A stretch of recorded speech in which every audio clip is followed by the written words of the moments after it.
नमस्कार.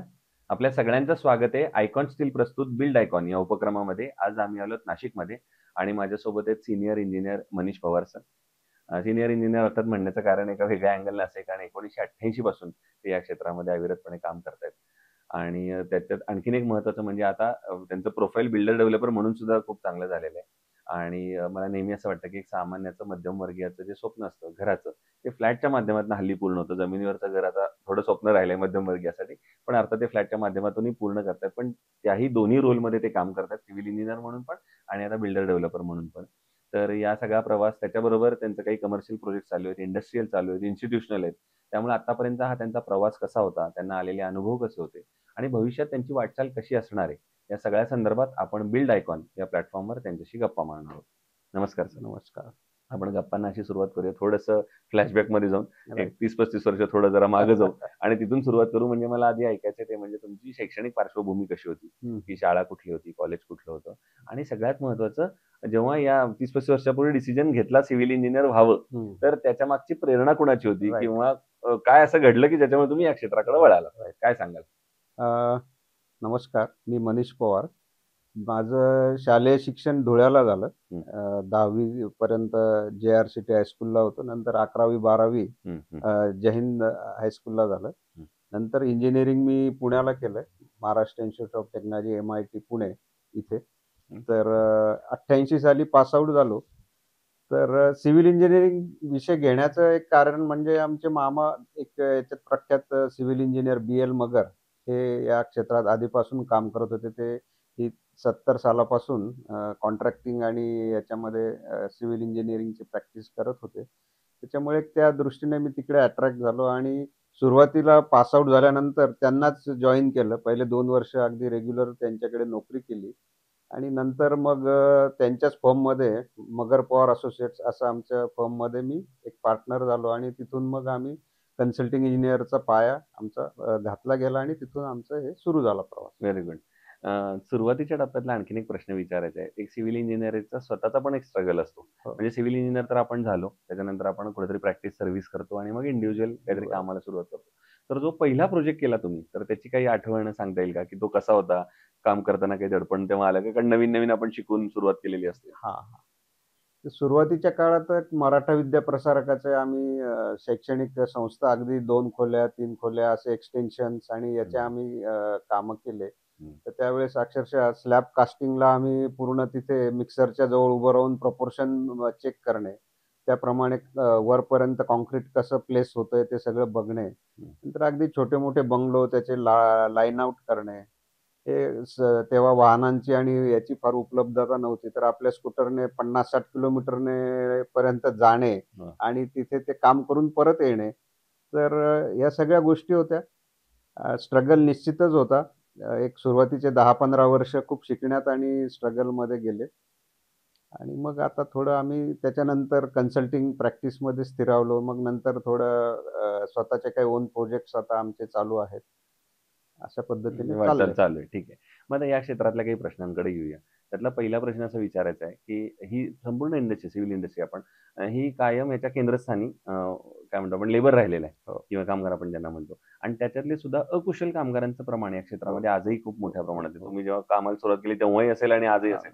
आणि अशा लोकांना काही महत्त्वाची जबाबदारी दिली, तर कदाचित मोठी दुर्घटना किंवा धोका हो, सुद्धा होऊ हो. शकतो. तर तुम्ही हे अकुशल कामगार कसे हाताळता साइटवर? हं, हं, हं. आता एक ट्रेनिंग हा एक सगळ्यात महत्त्वाचा भाग आहे, की तुम्ही कुठलंही काम सुरू करण्याआधी, की एकतर आपल्या सिव्हिल इंजिनिअरला आपण आधी ट्रेन केलं पाहिजे, की त्याने साइटवर जाऊन काय बघायचंय हं, आणि काय लोकांकडून कशा पद्धतीचं काम करायचंय आणि त्याच्यासाठी लागणारे मग सेफ्टी मेजर्स असू द्या, ट्रेनिंगचं हे असू द्या, की सकाळपासून संध्याकाळपर्यंत त्याने टेक्निकली काय-काय गोष्टी बघायच्या आहेत. आता लेबर पूर्वी आपल्याला डायरेक्टली डील करावं लागायचं. पण आता लेबर हा बराच ऑर्गनाइज झालाय थ्रू लेबर कॉन्ट्रॅक्टर्स. तर आपण एक सेंटरिंग कॉन्ट्रॅक्टर आहे फॉर एक्झाम्पल. त्याला आपण काम दिल्यानंतर तो त्याची मॅनेजमेंट करतो. फिटर, सेंटरिंग ठोकणारे वगैरे आणि कास्टिंग करणारे. म्हणजे आता थोडं ऑर्गनाइज झालं आहे हे सेक्टर असं आम्हाला वाटतं, की आम्हाला जास्त स्ट्रगल ग्राउंड रूट लेव्हलला करावं लागत नाही. हं, हा हं. एक त्यातल्या त्यात भाग एक झालाय आणि एक आर-एम-सी वगैरे ह्या गोष्टी उपलब्ध झाल्यामुळे ते पण थोडं तुम्हाला चेक पॉइंट थोडे इझी झालेत त्याच्यात. बरोबर. आणखीन एक प्रश्न पुढचा महत्त्वाचा आहे. आता हा प्रश्न दोन्ही अँगलने आहे. कारण तुम्ही आता कन्सल्टिंग इंजिनिअर म्हणून पण हो. काम करता इंडिव्हिज्युअल बंगलोसाठी आणि स्वतःच्या तर साईट चालूच आहेत. हं. कायम प्रत्येक कस्टमरला असं वाटत असतं, की माझं बजेट थोडं कमी आहे हो. आणि मला जी क्वालिटी मिळावी ती कायमच जास्त मिळावी. बरोबर. तर अशा वेळेला मग क्वालिटी आणि बजेट या दोन्हीचा समतोल मग तुम्ही कसा राखता?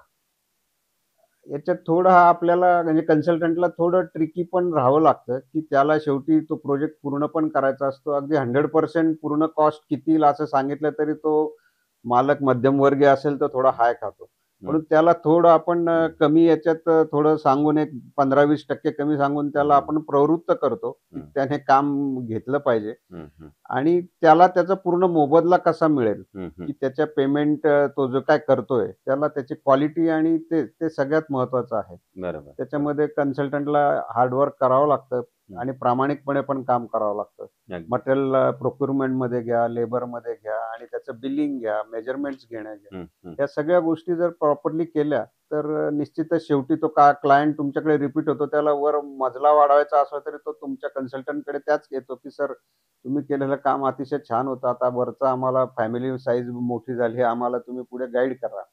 या बरोबर. पद्धतीने रेप्युटेशन आणि म्हणजे क्वालिटी आणि बजेट याची सांगड तुम्हाला प्रॉपरली आधी तुम्हाला एस्टिमेशन प्रॉपर केलं, तर मग तुम्ही व्यवस्थित तो प्रोजेक्ट पूर्णत्वास नेऊ शकता. अगदीच बरोबर. आता पुढचा प्रश्न तो थोडा वेगळा आहे या सगळ्यापेक्षा. तो प्रश्नाचा अँगल असा आहे, की तुम्ही एकतर इथले मूळचे आहात, इतकं काम करता एवढे वर्ष आणि असं म्हणतात, की शहराचा विकास जर विचारायचा असेल कसा होणार आहे भविष्यात, तर तो 2च लोकांना विचारावा, एकतर राजकारणी किंवा एकतर बिल्डर डेव्हलपर. त्यापैकी एक माझ्या शेजारी आहे, त्यामुळे मी तुम्हालाच हा प्रश्न विचारतो. ते म्हणजे नाशिक जिल्ह्याच्या विकासाचं व्हिजन. एक इंजिनिअर म्हणून विचारलं तुम्हाला, तर हं. तुमच्या डोळ्यासमोर आता कुठली क्षेत्र येतात, कुठले सेक्टर्स येतात, की ज्या सेक्टरवर प्रशासनानं आता काम केलं पाहिजे तर हं, येणाऱ्या 15-20 वर्षामध्ये हं, आपल्याला हं. एक बदलतं नाशिक बघायचं असेल तर? बरोबर. येस. आता नाशिकला आता सिंहस्थ हा दर 12 वर्षांनी होत असतो. आता हं, पण सिंहस्थ येऊ घातलाय. हं, तर चांगलं एक रोड नेटवर्किंग सिटीमधलं पण आणि सिटीच्या बाहेरचं सुद्धा रिंग रोड आणि हे ज्या गोष्टी आहेत, त्या प्रॉपर करणं गरजेचं आहे. आणि एज्युकेशनल आपलं हब आहेच म्हणजे, पण त्याचा अजून विस्तार करणं गरजेचं आहे. आता एअरपोर्ट आल्यामुळे आय-टी आणि याच्यामध्ये म्हणजे याच्यातला पॅराडॉक्स असा आहे, की पुणे, हिंजवडी आणि तिकडे बाणेर आणि तिकडे इतका ट्रॅफिक जाम आणि याच्याने लोक वैतागलेत, पण तरी अजून त्या प्रमाणात इंडस्ट्री नाशिककडे वळत नाहीये. हं. तर त्यांना कसं इकडे आणता येईल, त्यांना अजून काय इन्फ्रास्ट्रक्चर आपल्याला देता येईल, हे राजकारणी आणि प्रशासनाने या सगळ्यात लक्ष घातलं पाहिजे. इंजिनिअरिंग फील्ड, आर्किटेक्चरल हे फील्ड हे लोक आहेतच त्याला हं. सगळं मार्गदर्शन करायला. म्हणजे एकतर आय-टी इंडस्ट्रीला आता खूप स्कोप आहे. ते एक झालं. नंतर एज्युकेशनल याच्यामध्ये आहे आणि एक नाशिकचं क्लायमेट चांगलं असल्यामुळे याच्यामध्ये वेलनेस सेंटर्स किंवा हे या गोष्टी पण अजून चांगल्या डेव्हलप होऊ शकतात. बरोबर.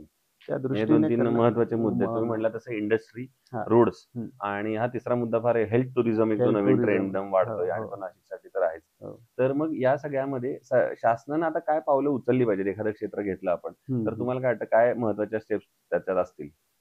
शासनाने तर त्याचं ते आयडेंटिफाय करून लोकेशन्स आणि त्या याच्यामध्ये त्याला हं, इन्फ्रास्ट्रक्चर कसं पुरवता येईल, हं, की रोडच्या विड्थ वाढवून त्याला proper connectivity from railway station, bus हं, स्टँड हं. आणि पोलिसिंग आणि हे पण इम्पोर्टंट आहे, की शेवटी जो पण येणारा हे आहेत टुरिस्ट हं, हं. त्याला सेफ्टी आणि याच्यासाठी चांगलं त्याला हे शेवटपर्यंत त्याला हे फॅसिलिटीज मिळालं मिळायला पाहिजे. पाहिजे. त्या गोष्टी. असे नक्कीच. हं. आता एक खरा अवघड प्रश्न आहे. एवढे वर्ष काम केल्यानंतर आणि शेकडो प्रोजेक्ट्स कंप्लीट केल्यानंतर, जर त्यातला एकच प्रोजेक्ट निवडायची वेळ आली, की जो तुमचा आयकॉनिक प्रोजेक्ट असेल, हां, जो हां. करताना असा आनंद, समाधान एक वेगळं मिळालं किंवा हं, तो हं. कायम आठवणीत राहील, हां, हां, असा हां. एक प्रोजेक्ट, तर तो कुठला प्रोजेक्ट सांगाल? एक आमचं के. के. वाघ इंजिनिअरिंग कॉलेजचं याच्यात नाव घेता येईल, की हं. ज्याच्या फाउंडेशनपासून आम्ही त्याच्यामध्ये इन्व्हॉल्व होतो. ओके. त्याच्यात आर्किटेक्ट हे मुंबईचे होते. हं, पण स्थानिक याचं जे आहे एक्झिक्युशन, नंतर प्लॅनिंग, डिझायनिंग, स्ट्रक्चरल डिझाईन्स आणि कॉर्पोरेशनचे अप्रूव्हल्स आणि कंप्लीशन हं, आणि बिल चेकिंग हे सगळी जबाबदारी त्या प्रोजेक्टची आम्ही घेतलेली हं. होती. आणि त्याच्यातून चांगली इमारत उभी राहिली आणि त्याच्यातून आता हजारो इंजिनिअर्स दरवर्षी बाहेर पडतात वाह! वेगवेगळ्या फील्ड्समध्ये आणि ते पण परदेशात जाऊन वगैरे हे झालेत, सेटल झालेत. सेटल झालेलं तर त्या दृष्टीने एक चांगलं रिमार्केबल काम एक लक्षात घेण्यासारखं ते आहे. आणि एक मराठा विद्या प्रसारकाचा एक बॅडमिंटन हॉल होता, की जो आता वापरात नव्हता. पण तिथे लग्न वगैरे लागायचे. पण मग त्यावेळेस संस्था चालकांनी असं त्याच्यात हे केलं, की बुवा याच्यात ऑडिटोरियममध्ये कन्व्हर्ट करता येईल का? तर हं. आम्ही त्याच्यामध्ये खालून कॉलम घेऊन त्याला मध्ये स्लॅब वगैरे टाकून त्याच्यात प्रेक्षकांना बसायची सोय केली आणि स्टेज आणि ते डिझाइन करून म्हणजे बॅडमिंटन हॉल हा ऑडिटोरियममध्ये कन्व्हर्ट करून एक संस्थेला एक चांगली ॲसेट एक झाली, की त्यांना एक ऑडिटोरियम त्याच्यात उपलब्ध झालं. वाह! हा जसा प्रवास एवढ्या वर्षाचा होता, तो एवढा सुरळीत नव्हता. त्याच्यात नक्कीच काहीतरी अडथळे आले असतील. त्यामुळे अशी आता मला एक आठवण पण विचारायची आहे, की एखादा प्रोजेक्ट करताना काहीतरी अडथळा आला, काहीतरी आव्हान आलं आणि त्या आव्हानावर तुम्ही कशी मात केली? हं, असा हं. एखादा प्रसंग किंवा घटना काही सांगू शकाल का? की मग तो कधी कामगारांची, कधी तंत्रज्ञानाची, हं, हं, कधी हं. ब्लॅक कॉटन सॉइल किंवा अशी कुठलीही अडचण एखादी आली असेल? कारण अशा वेळेला काय असे कारण मी असं म्हणतो की सिव्हिल इंजिनिअरमध्ये तसा रोजच अडचणींना त्यांना सामना करायचा आहे. हं, हं. कारण रोज साइटवर गेलं तरी. आता एका प्रोजेक्टला आम्ही तिथे स्ट्राटा असा अश्यूम केलं होतं, की एक साधारण व्हाईट सॉइल एक 10-12 फुटापर्यंत हं, लागेल. तिथे हं. आम्ही एक ट्रायल पिट पण घेतला होता. बरोबर. पण जेव्हा प्रत्यक्ष काम सुरू केलं, तर तेव्हा असं लक्षात आलं, की सॉइल स्ट्रेचरच आहे आणि तिथे आम्हाला पाईल फाउंडेशनसाठी जायला लागलं आणि तो प्रोजेक्ट होता रिडेव्हलपमेंटचा. त्याच्यामुळे आम्हाला त्याच्यात बजेट कन्स्ट्रेंट पण होते. पण तरी मग आम्ही थोडं त्याच्यात थांबून निर्णय घेतला, की for the safety of the occupants आणि हे, we should go for pools. Hmm. आम्हाला ते थोडं खर्चिक गेलं. पण आम्ही त्यावेळेस ते निर्णय घेऊन आज ती बिल्डिंग फिनिशिंगला आली आणि आम्ही त्या लोकांना पोझिशन देतोय. तर ते एक समाधान आहे, की आम्ही कुठलं त्याच्यामध्ये शॉर्टकट न मारता आम्ही त्याला चांगला न्याय देता आला. वाह! आणि दुसरं कन्स्ट्रक्शनमध्ये स्टील हा अतिशय महत्त्वाचा फॅक्टर राइट. असतो. तर मग स्टील निवडताना तुम्ही काय पॅरामीटर्स जनरली बघता किंवा बघितले गेले पाहिजेत? एका चांगल्या स्टीलमध्ये काय असलं पाहिजेत गुणवैशिष्ट्य? स्टीलचं स्ट्रेंथ त्याची जी आता 500, 550 हे जी काही स्ट्रेंथ आली आहे, ती हं, त्याची प्युरिटी, हं. त्याची डक्टिलिटी या सगळ्या गोष्टी इम्पोर्टंट आहे बरोबर. आणि टाईमली सप्लाय आणि त्याचं वेट आणि त्याचं डायमीटर याचं जे कारण सगळं आम्ही जे डिझाइन करतो, ते त्याचं एक डायमीटर आणि त्याचं हे कन्सिडर करतो. तर त्याचं जे वेट आहे ते अंडरवेटही नको आणि ओव्हरवेटही नको, की जेणेकरून त्याचं कन्झम्पशन हे प्रॉपरली झालं पाहिजे. बरोबर. त्याच्यामुळे ही दोघं गोष्टीची त्याची पर मीटर लेंग्थ जे वेट असतं, हं. ते सगळं त्याचं प्रॉपर असलं प्रॉपर असलं पाहिजे. पाहिजे. बरोबर. आयकॉन स्टील यापूर्वी कधी कुठल्या प्रोजेक्टमध्ये वापरलेलं का तुम्ही? हां, नाही अजून. आता अजून नाही. नवीन ऑनगोइंग म्हणजे जे अपकमिंग प्रोजेक्ट आहे, त्याच्यासाठी आम्ही विचार करतोय. नक्कीच. आणि येस. आता अगदी शेवटचा प्रश्न, ते म्हणजे या क्षेत्रामध्ये जे नवीन तरुण सिव्हिल इंजिनिअर येतात, हं, हं. जेवढं ऑलमोस्ट तुमचा एक्सपिरियन्स आहे तेवढं वय नाही त्यांचं असं आपण म्हणू, फ्रेशर्स आहेत जे. तर त्यांना तुम्ही काय सल्ला द्याल या क्षेत्रात येण्यापूर्वी? तुमच्यासारखं जर त्यांना व्यावसायिकरित्या यशस्वी व्हायचं असेल तर? हं, हं.